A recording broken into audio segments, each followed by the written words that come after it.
सबसे पहली बात तो ये कि कॉन्स्टिट्यूशन के पार्ट 1 में आर्टिकल्स 1 to 4 में बात की गई है यूनियन एंड इट्स टेरिटरीज के बारे में। कॉन्स्टिट्यूशन का आर्टिकल 1 का क्लॉज 1 कहता है India that is Bharat shall be a union of states.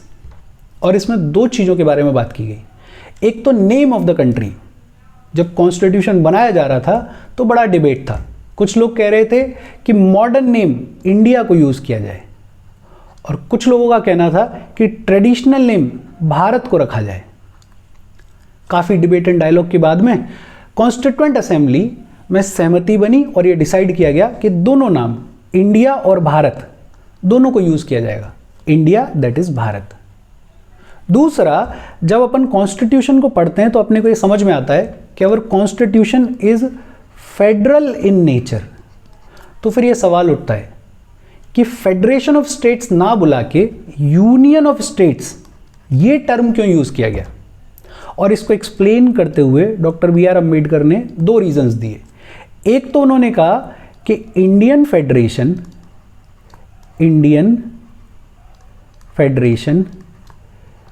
is not a result of an agreement with states। ये जो इंडियन फेडरेशन बना है ये स्टेट्स के बीच में एग्रीमेंट का नतीजा नहीं है। अमेरिका में ऐसा हुआ कि कॉलोनीज एक साथ आई और उन्होंने अमेरिकन फेडरेशन फॉर्म किया। हमारे यहाँ की हिस्ट्री अलग है, हमारे यहाँ की कहानी अलग है। और दूसरा, अंबेडकर साहब ने कहा कि states do not have the right to secede from the federation.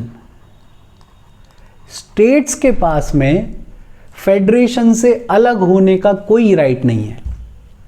Indestructible union है और इसलिए union of the states term prefer किया गया। दूसरा, आर्टिकल 1 का क्लॉज 2 कहता है the states and the territories thereof shall be as specified in the first schedule. Article 1 में ये लिख दिया गया कि स्टेट्स कितने हैं, उनके नाम क्या हैं, यूनियन टेरिटरीज कितनी हैं, उनके नाम क्या हैं, उनका टेरिटोरियल एक्सटेंड क्या है, वो सब अगर जानना है तो कहाँ मिलेगा, फर्स्ट शेड्यूल में। और आज की डेट में अपने को पता है कि 28 स्टेट्स हैं और 8 यूनियन टेरिटरीज हैं, ये अपने को पता है। अच्छा, जब तक आर्टिकल 370 हुआ करता था तब तक जम्मू एंड कश्मीर को स्पेशल स्टेटस होता था। आज की डेट में किसी भी स्टेट को कोई स्पेशल स्टेटस नहीं है, सब बराबर हैं। कॉन्स्टिट्यूशनल प्रोविजंस सब पे बराबर लागू होते हैं। हाँ, कुछ स्टेट्स को स्पेशल प्रोविजंस मिले हुए हैं, स्पेशल प्रोविजंस। इनकी बात की गई है पार्ट 21 में। और ये स्टेट्स कौन से हैं जिनको स्पेशल प्रोविजंस मिले हुए हैं? ये हैं एमजी नाम आस मैजिक। ये याद करने के लिए, एमजी नाम as magic. M for Maharashtra, G for Gujarat, N for Nagaland, A for Assam, M for Manipur, A for Andhra Pradesh. और ये जो दूसरा वाला ए है ये थोड़ा सा ट्रिकी है, बस याद रखने के लिए। आस थोड़ा इजी रहता है टंग पे इसके लिए, वरना ये है तेलंगाना। और क्योंकि तेलंगाना आंध्रा से अलग होके ही बनाए गए तो इसलिए ए कंसिडर कर लिया है। S for Sikkim, M for Mizoram, A for Arunachal Pradesh, G for Goa और के फॉर कर्नाटका। ये स्टेट्स हैं जिनको स्पेशल प्रोविजंस मिले हुए हैं।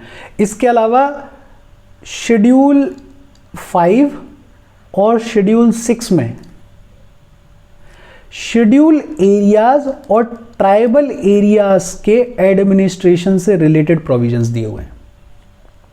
ये सब अपन जैसे जैसे पॉलिटी में आगे बढ़ेंगे तो ये जानेंगे अपन कि इनको क्यों स्पेशल प्रोविजंस मिले हुए स्टेट्स को, आगे बात करेंगे इस सब के बारे में। अच्छा, आर्टिकल 1 का क्लॉज 3 कहता है the territory of India shall comprise. Territory of India में क्या क्या आता है? Territories of the states, states का जो भी टेरिटरीज हैं वो, यूनियन टेरिटरीज जितनी भी हैं वो, and such other territories as may be acquired. Future में गवर्नमेंट ऑफ इंडिया अगर किसी और टेरिटरी को एक्वायर करती है तो वो भी किसका पार्ट है? Territory of India, article 1 clause 3 का। अच्छा, दो टर्म्स हैं, एक है टेरिटरी ऑफ इंडिया और दूसरा है यूनियन ऑफ इंडिया। इन दोनों में फ़र्क क्या है? इन दोनों में फ़र्क ये है कि ये जो टेरिटरी ऑफ इंडिया टर्म है ये ब्रॉडर सेंस में यूज़ होता है। टेरिटरी ऑफ इंडिया में स्टेट्स भी हैं, टेरिटरी ऑफ इंडिया में यूटीज भी हैं, टेरिटरी ऑफ इंडिया में ऐसी टेरिटरीज की भी बात की जा रही है जो कि फ्यूचर में गवर्नमेंट ऑफ इंडिया ऑक्यूपाई कर सकती है। यूनियन ऑफ इंडिया में बात की जाती है सिर्फ स्टेट्स की, ओनली स्टेट्स, जो आज की डेट में स्टेट्स हैं हमारे, वो यूनियन ऑफ इंडिया हैं। ये देखो, अच्छा, ये स्पेशल प्रोविजंस की बात हो गई। पार्ट 21 में है कौन से स्टेट्स हैं वो अपन ने बात कर ली। 5th और 6th शेड्यूल में शेड्यूल एरियाज और ट्राइबल एरियाज के एडमिनिस्ट्रेशन से रिलेटेड स्पेशल या सेपरेट प्रोविजंस की बात की गई है। अच्छा, गवर्नमेंट ऑफ इंडिया फ्यूचर में कोई और टेरिटरी एक्वायर कर सकती है, वो कैसे की जा सकती है? तो इंटरनेशनली फॉरेन टेरिटरीज को ऑक्यूपाई करने के 3-4 तरीके हैं। एक है सीजेशन, अपन ने टेरिटरी किसी से ट्रीटी साइन कर ली, किसी से कोई टेरिटरी खरीद ली, परचेज कर ली, किसी ने हमें कोई टेरिटरी गिफ्ट पे दे दी, किसी ने लीज पे दे दी, हमें प्लेबिसाइट करवाया, वोट करवाया और जनता ने बोला कि हमें तो इंडिया में मिलना है, तो सीजेशन के थ्रू टेरिटरी ऑक्यूपाई की जा सकती है। दूसरा ऑक्यूपेशन के थ्रू, और ये उन टेरिटरीज की बात हो रही है जहां पे कोई रिकॉग्नाइज्ड रूलर होता ही नहीं है। ऐसे एरियाज जिन पे किसी रिकॉग्नाइज्ड रूलर का कोई कंट्रोल नहीं है, उनको अपन ऑक्यूपेशन के थ्रू अपने हिस्से में मिला सकते हैं। और तीसरा तरीका है कॉन्क्वेस्ट या फिर सब्जुगेशन। आपने लड़ाई लड़ी और लड़ाई में आप जीते और आपने सामने वाले की टेरिटरी को ऑक्यूपाई कर लिया, कॉन्क्वेस्ट। अपन ने बहुत सारी टेरिटरीज वेरियस मेथड्स के थ्रू ऑक्यूपाई करी हैं इंडिपेंडेंस के बाद, जैसे Dadar and Nagar Haveli, Goa, Daman and Diu, Puducherry, Sikkim. इस सब पे अपन आगे इस चैप्टर में बात करेंगे कि इनको कैसे कैसे अपने हिस्से में मिलाया गया है। आगे देखो, आर्टिकल 2। आर्टिकल 2 कहता है parliament may by law admit into the union और establish new states on such terms and conditions as it thinks fit. अब इस आर्टिकल में दो बातें की गई।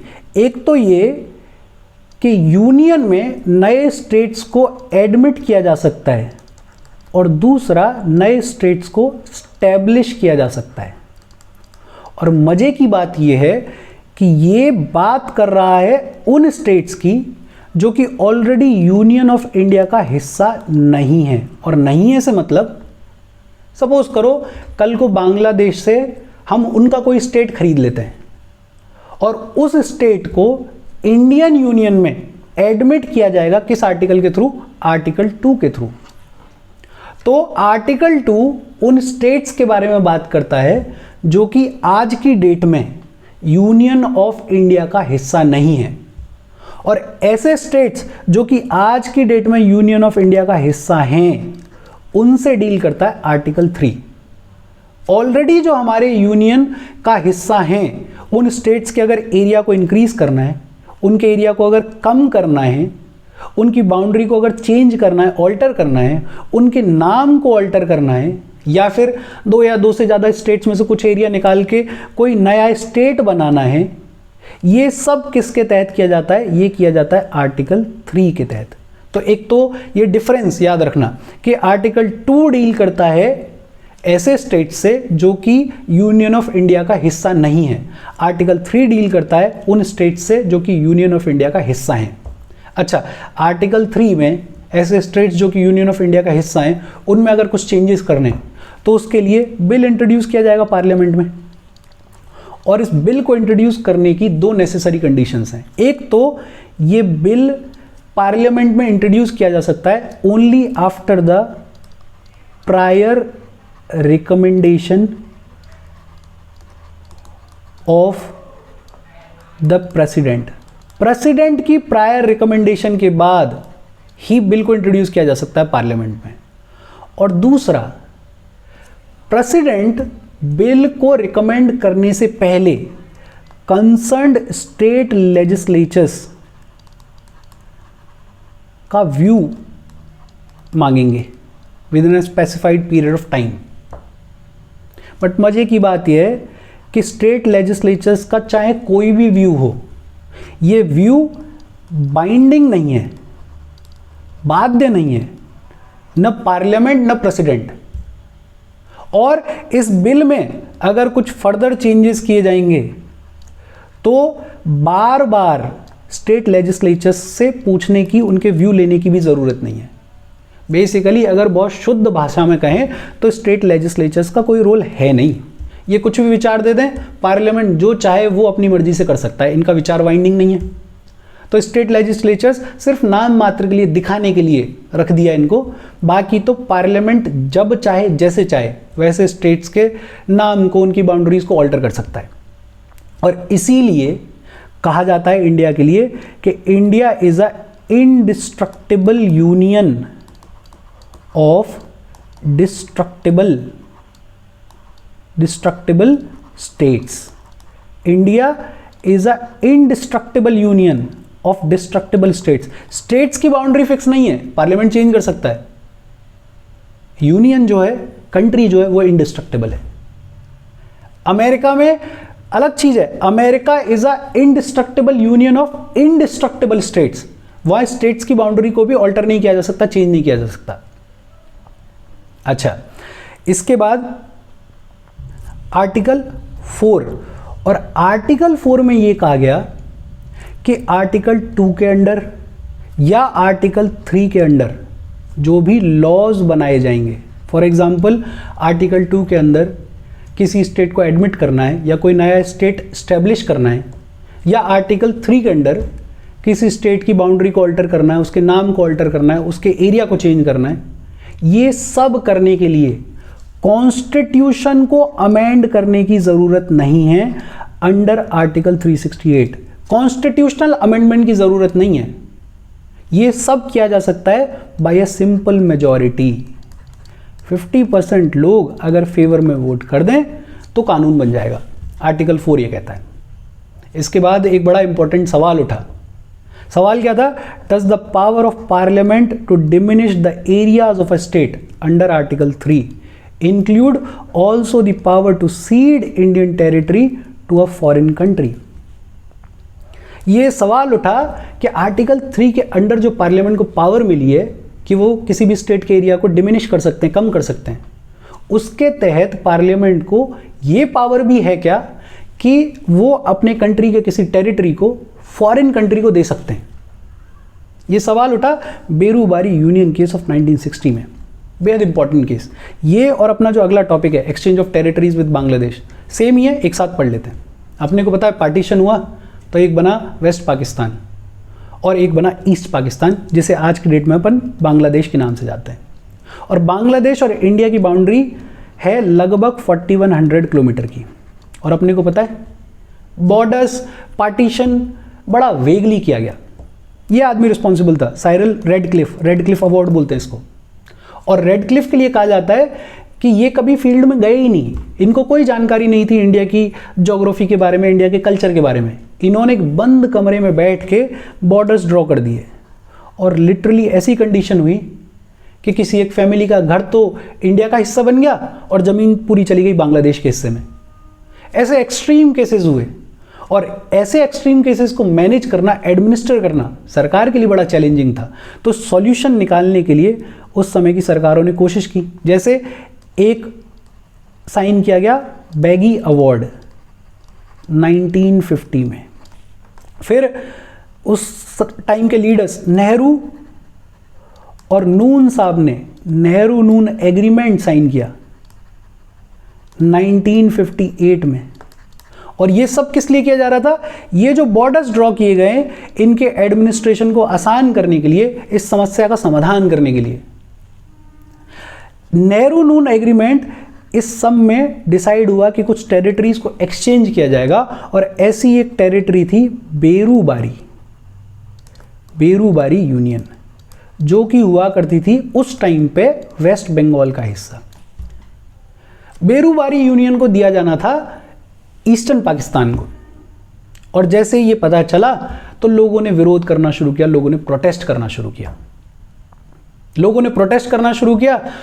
तो आर्टिकल 143 के तहत प्रेसिडेंट साहब ने सुप्रीम कोर्ट से 2-3 सवाल पूछे। सुप्रीम कोर्ट से पहला तो ये पूछा कि गवर्नमेंट को पावर है क्या अपने किसी हिस्से को किसी फॉरेन कंट्री को देने की, उनको सीड करने की? पावर है या नहीं है, पहले तो ये बताओ।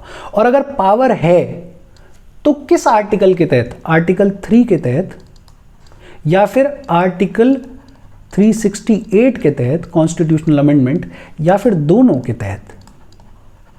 पावर है कहां पे, किस आर्टिकल में दी हुई है पावर?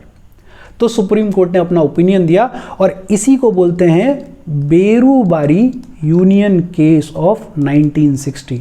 और सुप्रीम कोर्ट ने यह कहा कि आर्टिकल 3 के तहत ये पावर नहीं है गवर्नमेंट को कि वो अपनी टेरिटरी किसी फॉरेन कंट्री को दे दे। अगर गवर्नमेंट को ऐसा करना है तो कॉन्स्टिट्यूशन को अमेंड करना पड़ेगा अंडर आर्टिकल 368। और इस वर्डिक्ट के बाद सरकार लेकर आई 9th constitutional amendment act of 1960। अच्छा, इसके बाद अपने को पता है कि 1971 में बांग्लादेश बन गया।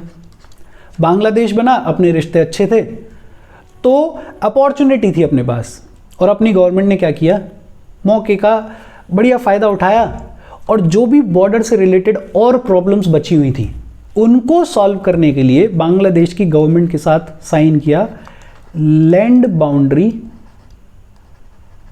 Agreement of 1974। Land boundary agreement of 1974। और इस लैंड बाउंड्री एग्रीमेंट में 2-3 चीजें की जानी थी। एक तो लगभग 6.1 किलोमीटर का अनडिमार्केटेड बॉर्डर स्ट्रेच था, तो उसको डिमार्केट करना था। दूसरा, कुछ एनक्लेव्स थे, उनका एक्सचेंज करना था। एनक्लेव्स क्या होते हैं? सपोज करो ये कोई कंट्री है ए और ये कोई कंट्री है बी। बी कंट्री की कोई एक छोटी सी टेरिटरी ए कंट्री में लाई करती है। मतलब अगर ज्योग्राफिकली देखो तो ये जो जगह है ये ए कंट्री से घिरी हुई है, चारों तरफ कौन है? ए कंट्री, लेकिन लीगली ये किसकी है? बी कंट्री की। तो ऐसे एरियाज को एडमिनिस्टर करना डिफिकल्ट था, और इंडिया और बांग्लादेश के बीच में ऐसे बहुत सारे एनक्लेव्स थे। तो ये डिसाइड किया गया कि इंडिया ट्रांसफर करेगा बांग्लादेश को 111 एनक्लेव्स, और बांग्लादेश ट्रांसफर करेगा इंडिया को 51 एनक्लेव्स। कुछ टेरिटरीज थी इन एडवर्स पोजेशन, उनका एक्सचेंज किया जाना था। एडवर्स पोजेशन में टेरिटरीज का मतलब, फॉर एग्जांपल ये कोई कंट्री है ए और इसी से कंटिन्यूअस कोई एक छोटी सी टेरिटरी है, ये ए कंट्री है, और ये जो टेरिटरी है ये लीगली तो है इस बी कंट्री का, लेकिन एडमिनिस्ट्रेटिव वाइज, कंट्रोल किसका है? ए का है। इसके जो लोग बाग हैं वो सिटीजन्स किसके हैं? ए कंट्री के। तो ऐसी टेरिटरीज को एक्सचेंज किया जाना था। हालांकि बाद में डिसाइड किया गया कि जो एडवर्स पोजेशन वाली टेरिटरीज हैं वो जिस कंट्री की बाउंड्री से अटैच्ड हैं उसी का हिस्सा बना दी जाए। एनक्लेव्स को एक्सचेंज किया गया, लेकिन क्योंकि यहां पे टेरिटरीज का एक्सचेंज होना था तो कॉन्स्टिट्यूशनल अमेंडमेंट की जरूरत थी, और वो पॉसिबल हो नहीं पाया। ये मामला टलता रहा। 2011 आया, और 2011 में इस लैंड बाउंड्री एग्रीमेंट में कुछ और अमेंडमेंट्स, कुछ और चेंजेस किए गए, और कुछ और प्रोटोकॉल्स ऐड किए गए, लेकिन बावजूद उसके इसको रेटिफाई नहीं किया गया। ये डिले होता रहा, बात टलती रही, और फिर फाइनली 2015 में मोदी गवर्नमेंट लेकर आई 100th कॉन्स्टिट्यूशनल अमेंडमेंट एक्ट, और इस 100th कॉन्स्टिट्यूशनल अमेंडमेंट एक्ट के through land boundary agreement of 1974 इसको इंप्लीमेंट किया गया, रेटिफाई किया गया। आज इतना ही पढ़ेंगे अपन यहां तक, और इसमें कोई डाउट है तो please comment. Thank you very much.